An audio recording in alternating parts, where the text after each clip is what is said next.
खुतबा number 98। आप अलैहिस्सलाम का इरशाद करामी जिसमें बनी उमैया के मजालिम की तरफ इशारा किया गया है।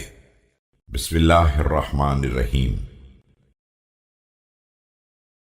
खुदा की कसम, ये यूं ही जुल्म करते रहेंगे यहां तक कि कोई हराम न बचेगा जिसे हलाल न बना लें, और कोई अहदो पैमान न बचेगा जिसे तोड़ न दें, और कोई मकान या खेमा बाकी न रहेगा जिसमें उनका जुल्म दाखिल न हो जाए, और उनका बदतरीन बर्ताव उन्हें तर्क वतन पर आमादा न कर दे।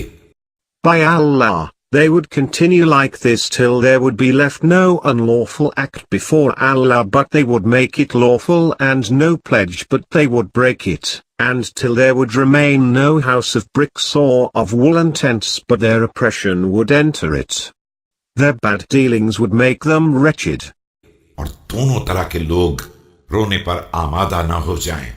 दुनियादार अपनी दुनिया के लिए रोए और दीनदार अपने दीन की तबाही पर आंसू बहाए, और तुम में एक का दूसरे से मदद तलब करना उसी तरह हो जिस तरह के गुलाम आका से मदद तलब करे कि सामने आ जाए तो इताअत करे और गायब हो जाए तो गीबत करे।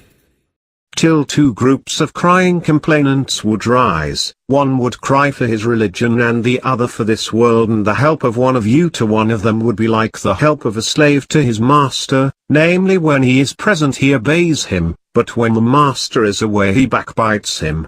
और तुम में सबसे ज्यादा मुसीबत ज़दा वो हो जो खुदा पर सबसे ज्यादा एतमाद रखने वाला हो।